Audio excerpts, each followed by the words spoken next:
Oyez, oyez, gentes dames et damoiseaux, bienvenue en ce château du Rivaux pour le deuxième tournoi de la journée.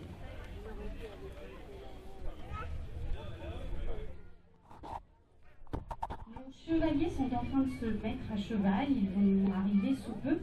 Alors ce tournoi est un peu particulier puisqu'il va s'agir en fait d'un tournoi des écuyers.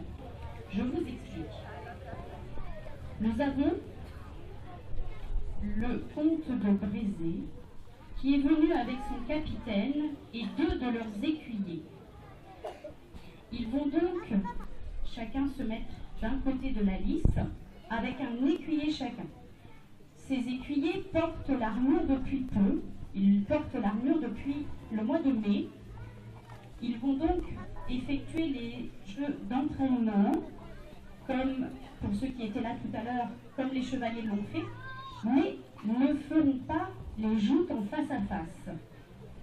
Ils sont novices, ils ne sont pas encore assez aguerris pour porter les coups, pour aller briser la lance sur l'adversaire. Par contre, leur maître, leur tuteur, vont se faire un plaisir de les former devant vous et d'aller, eux, briser les lances sur la targe des écuyers. Ces écuyers que je vais vous les présenter quand ils seront là, tout à l'heure. Donc, ces écuyers de l'association Chevalerie Initiatique sont la relève de nos vieux chevaliers, on va dire.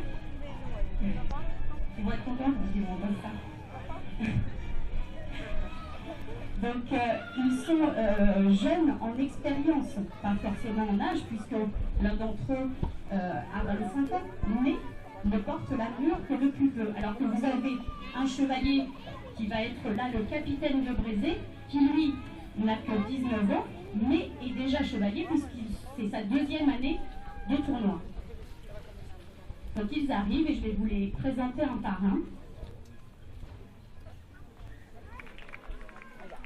Donc nous avons en premier messire Valentin, le capitaine de Brézé, qui monte une jument Shire qui s'appelle Magic.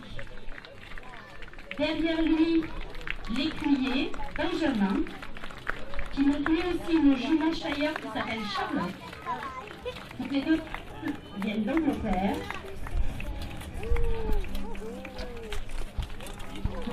Benjamin, l'écuyer, porte l'armure depuis 7 années seulement. Il fera donc tous les jeux d'entraînement, toutes les épreuves d'entraînement, puis recevra une lance brisée sur sa targe qu'il porte sur l'épaule gauche. Quant au capitaine de Brézé, Valentin, lui est chevalier et va pouvoir, contre le comte de Brézé qui va venir se présenter, jouter en face à face, à lance brisée. Un petit échauffement pour les chevaux et les chevaliers. Donc se présente le comte de Brézé, le Pierre Méril, qui monte Jade, une jument seul français. Et là, toute la particularité de notre association, c'est que l'écuyer que vous voyez derrière le comte de Brézé est une jeune fille qui s'appelle Marie.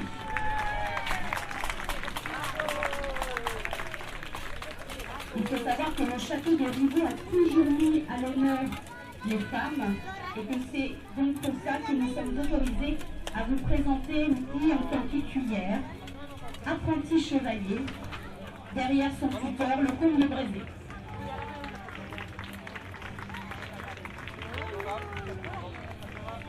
Donc, le comte de Brézé est venu avec ses écuyers qu'il doit normalement adouber sous peu et est venu en a profité des tournois qui sont organisés pour entraîner ses écuyers. Donc j'ai oublié de dire que Marie monte Montlucky, qui est un trotteur français.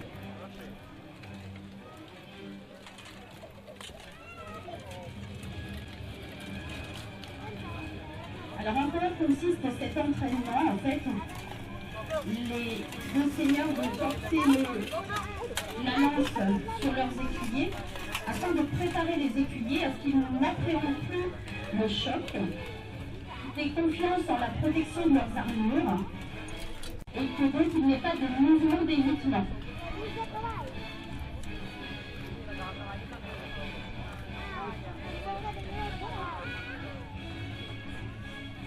Donc l'association Chevalerie Initiatique on fabrique nous-mêmes nos armures, qui sont des armures 15e siècle, répliques de certains modèles que vous pouvez voir au musée des Invalides à Paris.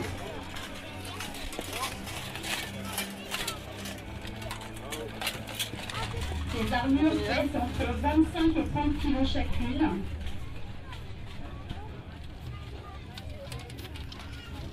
Ce sont des armures dites de guerre. C'était donc des armures qui étaient employées à la bataille, contrairement aux armures de joute pure, qui elles étaient beaucoup moins mobiles. Et donc, l'association a fait le choix, par confort, on va dire, pour nos chevaliers, de choisir des armures de guerre.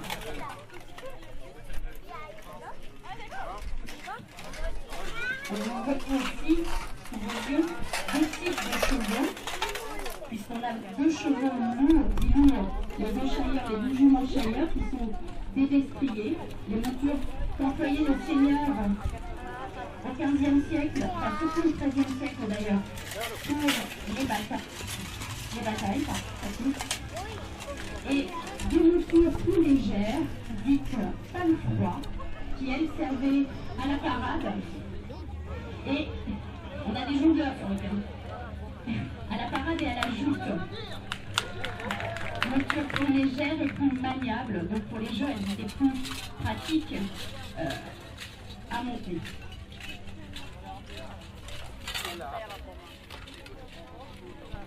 Donc vous allez voir 4 épreuves préparatoires avant les joutes dites à lance courtoise. Au XIIIe siècle, pendant les joutes, les seigneurs ne joutaient pas à lance courtoise. Ils devaient, pour remporter le tournoi, mettre à terre leur adversaire. Puis, ça a évolué. Au XVe siècle, on arrive à des joutes à lance courtoise, c'est-à-dire qu'on doit venir briser la lance, mais il ne s'agit plus ni de blesser, ni de désarçonner son rival. Vous imaginez bien qu'à notre époque, pour des raisons de sécurité, nous avons choisi la lance courtoise.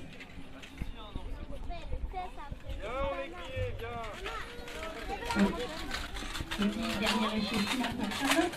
Charlotte a une expérience qui vient de passer dans la liste.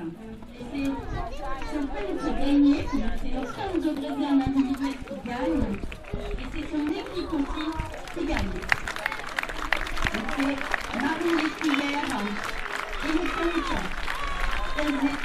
qui remporte ce titre, ce deuxième tournoi de la journée.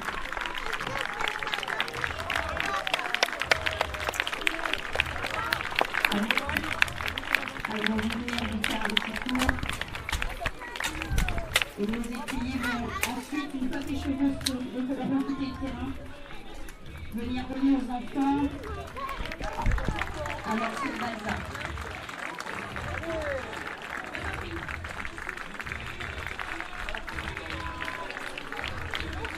Donc tout à l'heure, à 17h30, le grand tournoi de la journée, il va opposer le comte de Rivaux au comte de Brégé. Le bas en position. Le bas en position. En préparation extérieure.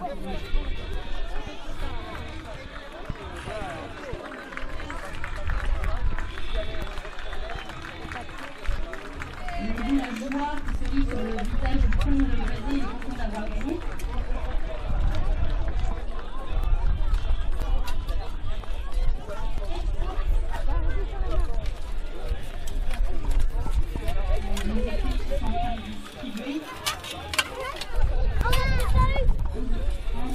Un souvenir de leur joute.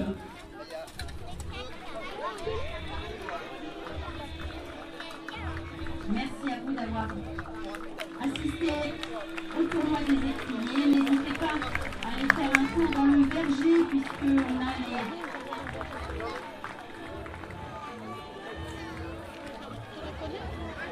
On a les passeurs de légende qui